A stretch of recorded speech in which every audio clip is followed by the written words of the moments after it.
Hello student, welcome back to daily classes. तो आज का टॉपिक है oogenesis एंड ओवम का स्ट्रक्चर, है ना। तो ये है पार्ट 4 चैप्टर 2 का। अगर आपने इससे पहले के वीडियो नहीं देखी है तो जरूर से देखना। और यहाँ पे हम ये टॉपिक oogenesis जो है, इसके वीडियो के एंड में हम इस टॉपिक से PYQs क्या क्या आए हैं वो डिस्कस करेंगे। तो चलिए वीडियो को शुरू करते हैं, ठीक है। तो oogenesis क्या है? oogenesis is the process of formation of female gamete, जिसको बोलते हैं ovum, from oogonia in the ovaries. तो oogenesis क्या है? फीमेल गैमेट को प्रोड्यूस करना। कहाँ से? oogonia सेल से। और ये कहाँ पे होता है? तो ओवरी में होता है, ठीक है। और ये साइट क्या है, मतलब कहाँ पे होता है? तो ओवरी में होता है। और रिजल्ट क्या होता है? One functional ovum. जैसे कि फ्लावर में क्या होता है? वन फंक्शनल मेगास्पोर बचता है ना, एकदम दादा बन के, वैसे ही oogenesis में एक ही फंक्शनल ओवम बनता है, ठीक है। स्पर्म्स की बात करें तो मिलियंस रिलीज होते हैं। वहाँ पे 60% मोटाइल होते हैं, 40% चलने लायक होते हैं। लेकिन फीमेल की बात करें तो वहाँ पे सिर्फ एक फंक्शनल ओवम होते हैं, ठीक है। एवरी मंथ एक फंक्शनल रिलीज होगा। तो why oogenesis is different from spermatogenesis? तो आखिर oogenesis स्पर्मेटोजेनेसिस से डिफरेंट क्यों है? तो देखते हैं कि मेल में क्या होता है। मिलियंस ऑफ स्पर्म डेली बनता है, डेली निकलता है, डेली बनता है, ऐसा होता है, ठीक है। लेकिन फीमेल में क्या होता है कि एक ही ओवम बनेगा, लेकिन मेंस्ट्रुअल साइकिल के हिसाब से। एक मेंस्ट्रुअल साइकिल एवरी 28 डेज में होते हैं। ये हम मेंस्ट्रुअल वाले वीडियो में बहुत अच्छे से पढ़ेंगे। तो जैसे कि 28 डे में मेंस्ट्रुअल साइकिल होता है, वो डिपेंड्स करता है, किसी किसी का डेट एक्सटेंड होता है, किसी का प्रीपोन होता है, इट्स डिपेंड। तो ये हम बात करेंगे। तो वैसे ही इस सपोज मान के चलते हैं कि एक महीने पे मेंस्ट्रुअल साइकिल होता है, तो वहीं पे जब मेंस्ट्रुअल साइकिल होगा तो उसी टाइम ओवम बनता है। और स्पर्म का बात करें तो वो तो कभी भी बन जाता है, हमेशा बनता रहता है, लेकिन मेलियंस हम बनता है। वेयर एज इन फीमेल सिर्फ एक ही ओवम बनता है। तो यहाँ पे ये डिफर करता है, ठीक है। This is why oogenesis is slow, discontinuous and unequal, ठीक है। तो स्टेज ऑफ oogenesis देखेंगे तो हम सबसे पहले फ्लो चार्ट देखेंगे, उसके बाद इसके डिटेल्स में जाएंगे, ठीक है। तो अगर आपको इसका फ्लो चार्ट याद हो गया तब तो आप बिल्कुल ही याद कर लोगे, है कि नहीं। तो देखते हैं क्या है। तो सबसे पहले oogonia जो सेल होता है 2n वाला, जिसका प्लॉइडी 2n होता है, वो माइटोटिक डिवीजन करता है। ये कब होता है? Before birth. जैसे कि कोई बच्चा कोई लेडी प्रेग्नेंट है, राइट, उसके अंदर बच्चा है, तो वो बिफोर बर्थ का बात है ना, 9 मंथ पहले की बात है ना। तो वो जब 9 मंथ पहले के बेबीज होते हैं, है ना, तो वो तो ऑलरेडी पेट में होते हैं, वुम होते हैं, मम्मी के वुम में होते हैं। तो उनके अंदर ये oogonia सेल है, वो माइटोटिक डिवीजन करता है। और जब माइटोटिक डिवीजन करता है तो वहां पे बनता है प्राइमरी oocytes, जिसका प्लॉइडी अगेन 2n होता है, क्योंकि ये माइटोटिक है, इक्वेशनल डिवीजन है कि नहीं। और वो क्या होता है, प्रोफेज 1 में जाता है और वहां पे रुक जाता है। प्रोफेज 1 में अरेस्ट हो जाता है, यू आर अंडर अरेस्ट वाला अरेस्ट हो जाता है टिल प्यूबर्टी। प्यूबर्टी तो पता है ना, 13 से 15 साल तक आता है, किसी में 11 से 12 आता है। वैसे ही प्यूबर्टी तक वो प्रोफेज 1 के अंदर घुस के रहता है, ओके। और आफ्टर प्यूबर्टी जैसे ही प्यूबर्टी अटेन करते हैं लड़की लोग, उनमें क्या होता है, एवरी साइकिल ओके। तो ये जब प्रोफेज 1 में अरेस्ट हो जाता है टिल प्यूबर्टी, उसके बाद एवरी मेंस्ट्रुअल साइकिल ये प्राइमरी oocytes जो है मियोसिस 1 करके सेकेंडरी oocytes बनाता है, ठीक है। ये है सेकेंडरी oocyte, जिसका प्लॉइडी n होगा। और वहां पे क्योंकि एक सेल डिवाइड होकर 2 बनता है, तो ये एक तो बन गया, जैसे कि ये एक सेल है, यहाँ से मियोसिस होगा तो यहाँ से 2 सेल बनेंगे, राइट। तो एक बन गया सेकेंडरी oocyte, ये प्राइमरी oocyte है, राइट। और यहाँ पे एक छोटा सा बनता है जिसको हम फर्स्ट पोलर बॉडी बोलते हैं, ये अनइक्वल होता है, ठीक है।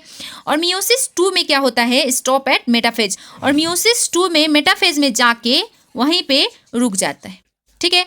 और ये कब कंप्लीट होता है? After fertilization. जब एग और स्पर्म मिलेंगे उस टाइम ये सेकेंडरी oocyte कंप्लीट होके ओवम बनता है। और वहां से क्या रिलीज होगा? ओवम, जिसका प्लॉइडी n होगा, और उसके साथ ही सेकेंड पोलर बॉडी, ठीक है। तो ये था फ्लो चार्ट। अब देखेंगे डिटेल में, ठीक है। तो मल्टीप्लिकेशन फेज में क्या होता है? बिफोर बर्थ, जैसे कि मैंने बताया, जब बच्चे पेट में होते हैं उसी टाइम होता है। जैसे कि मेरा जो है, अभी मेरा ये सब प्रोसेस नहीं होगा। जब मैं प्रेगनेंसी के दौरान जब मैं अंदर थी तब की बात है, ये अकर्स बिफोर बर्थ। ये सब क्या होता है? oogonia सेल माइटोसिस डिवीजन करता है और नंबर बढ़ा लेता है, ठीक है। उसके बाद oogonia grow and become primary oocyte। जब oogonia ज़्यादा नंबर में बढ़ जाता है उसको प्राइमरी oocyte बोलेंगे। और जब प्राइमरी oocytes होता है वो सराउंडेड बाय ग्रैनुलोसा सेल, जिसको हम फॉलिकल सेल बोलते हैं। और फ्रॉम प्राइमरी फॉलिकल, जब सपोज ये oogonia सेल है कि नहीं, वहाँ पे ग्रेनुलोसा सेल से कवर हो जाता है, उसको बोलेंगे प्राइमरी फॉलिकल। और जो प्राइमरी जो oocytes है वो बर्थ के बाद लाइक जब किसी बच्चे का जन्म हो गया तो उसके बाद वो प्राइमरी oocytes ना बढ़ता है ना घटता है, ठीक है। ये बात याद रखनी है, क्योंकि जब फेटल लाइफ में होते हैं, जब बच्चे जन्म नहीं लेते हैं, उसी टाइम ये डिसाइड होता है कि उनके अंदर कितने प्राइमरी oocytes होंगे। जन्म के बाद किसी में भी एक्स्ट्रा नहीं दिया जाता है, लाइक ये इनबिल्ट क्वालिटी होती है। ओके, तो आगे बढ़ते हैं। तो मैचुरेशन फेज में क्या होता है, मियोसिस 1 में जाता है प्राइमरी oocytes, उसके बाद प्यूबर्टी से स्टार्ट होता है ये, और एक प्राइमरी oocytes डिवाइड होता है, ठीक है, अनइक्वल डिवीजन होता है। एक बनता है सेकेंडरी oocyte और दूसरा वाला बनता है पोलर बॉडी। उसके बाद मियोसिस 2 होता है, ठीक है, जो सेकेंडरी oocytes है वो मियोसिस 2 में जाता है और मेटाफेज 2 में अरेस्ट हो जाता है, like you are under arrest वाला वो बैठ जाता है वहीं पे, ठीक है, स्टॉप हो जाता है। और ये कब कंप्लीट होता है, जब फर्टिलाइजेशन फर्टिलाइजेशन मतलब पता है ना, meeting of ovum and sperm, जहाँ पे वो लोग मिलते हैं, वहाँ पे क्या होता है, ये सेकेंडरी oocyte डीजेनरेट, ये सेकेंडरी oocyte वहाँ पे क्या होगा, मियोसिस 2 अपना कंप्लीट करेगा और वहाँ से क्या रिलीज करेगा, ओवम, और दूसरा वाला सेकेंड पोलर बॉडी, ठीक है। तो वहाँ पे इसका कंप्लीट होता है मियोसिस 2, ठीक है। तो अब आता है फॉलिकुलर डेवलपमेंट। तो यहाँ पे स्टेज ऑफ फॉलिकल क्या होता है, primary follicle, secondary, tertiary and Graafian follicle, जिसको मैच्योर फॉलिकल बोलते हैं।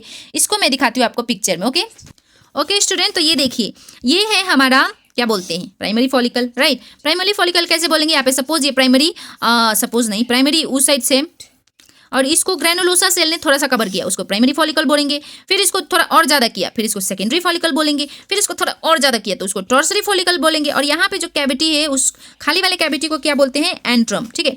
और ये और भी ज़्यादा, ये और ज़्यादा बड़ा हो गया तो उसको बोलेंगे ग्राफियन फॉलिकल।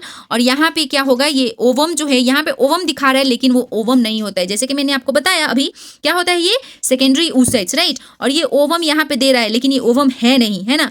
फर्टिलाइजेशन के बाद ही ओवम बनता है, ये बात आपको याद रखनी है, लेकिन बुक में हमेशा ओवम मेंशन करके रखता है, राइट।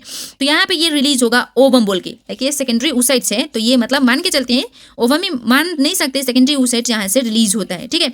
और इसको पकड़ता है कौन, फिम्बरी, है ना।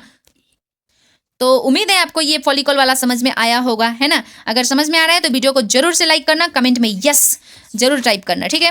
और नेक्स्ट आता है ओवुलेशन। ओवुलेशन क्या है, अभी जो ग्राफियन फॉलिकल से निकला है ना सेकेंडरी oocyte, जिसको बुक ने ओवम बताया था, उस release of secondary oocyte from graafian follicle is known as ovulation. और ओवम क्या है, ओवम का शेप देखते हैं, जैसे कि मैंने वीडियो के स्टार्टिंग में बताया था, स्ट्रक्चर भी पढ़ेंगे, है ना। तो ओवम का काम क्या होता है, ओवम कैसा होता है, ovum is a large spherical, मतलब गोल मटोल, नॉन मोटाइल मतलब ना इधर से उधर जा सकता है, सिर्फ बैठ सकता है कि नहीं। तो ये आखिर मूव कैसे करता है, तो पता है ना आपको, फैलोपियन ट्यूब में जो फिमरी लाइक स्ट्रक्चर होता है उससे मूव करता है ना। और हैप्लॉइड होता है, क्योंकि मेल वाला भी तो आ रहा है ना। यहाँ पे तो डिप्लॉइड नहीं लेके जा सकते, हैप्लॉइड मिलके तो डिप्लॉइड बनेंगे, तो ये हैप्लॉइड होता है। ओके, तो आउटर लेयर साइटोप्लाज्म और न्यूक्लियस होता है ओवम में। ये सपोज ये ओवम है तो यहाँ पे एक आउटर लेयर होता है, यहाँ पे साइटोप्लाज्म होता है, और यहाँ पे जो होता है वो न्यूक्लियस होता है। तो आउटर लेयर में क्या क्या होता है, corona radiata and zona pellucida. Okay, तो जब स्पर्म एंट्री करता है तो जोना पेलिशिडा को ब्रेक करता है और उसमें घुस जाता है ना। जैसे कि ये एग हो गया और यहाँ पे ये स्पर्म आ रहा है ना। तो यहाँ पे जब स्पर्म घुसेगा तो ये जो जोना पेलिशिडा लेयर है वो घुसने देता है फर्स्ट वाले स्पर्म को, उसके बाद रोक देता है और को, मतलब सम्मिलित घुसो, हो गया, 2 ही एन बनाना है हमको और किसी को नहीं चाहिए। तो क्या करता है, जोना पेलिशिडा लेयर जो फर्स्ट वाला होता है उसका काम है प्रिवेंट पॉलीस्पर्मी मतलब मोर देन 1 नहीं चाहिए, सिर्फ एक चाहिए, तो उसका काम ये करता है जोना पेलिशिडा। और ये कोरोना रेडिएटा उसका आउटर लेयर है, ये दोनों मिला के आउटर लेयर बनाते हैं। साइटोप्लाज्म क्या होता है, rich in nutrients, and nucleus जो होता है वो फीमेल जेनेटिक मटेरियल होता है। तो स्टूडेंट ये था oogenesis। अब देखते हैं हम इस टॉपिक से रिलेटेड PYQs। तो गाइज oogenesis से रिलेटेड PYQs है, 1 और 2 मार्क्स में क्वेश्चंस आते हैं। डिफाइन oogenesis, तो आप वीडियो को प्रीफर कर सकते हैं। Why is polar body form, तो क्योंकि वो माइटोसिस करता है तो 2 न्यूक्लियस निकलता है ना, तो उसमें पोलर बॉडी फॉर्म होता है। और नंबर 3 है, eight which stage is secondary oocyte arrested, तो इसका आंसर होगा मेटाफेज 2, राइट। तो 3 और 5 मार्क्स में आता है explain oogenesis with label diagram, इसके लिए भी आप मेरे वीडियो को प्रीफर कर सकते हैं। उसके बाद नंबर 2 क्वेश्चन है डिस्क्राइब स्ट्रक्चर ऑफ ओवम, तो इसके लिए भी आप मेरे वीडियो को प्रीफर कर सकते हैं। स्टूडेंट ये थे कुछ PYQs रिलेटेड टू oogenesis। अगर आपको ये वीडियो पसंद है तो वीडियो को लाइक, चैनल को सब्सक्राइब करके बेल आइकन को प्रेस करना ना भूलना। Thanks for watching, bye bye students.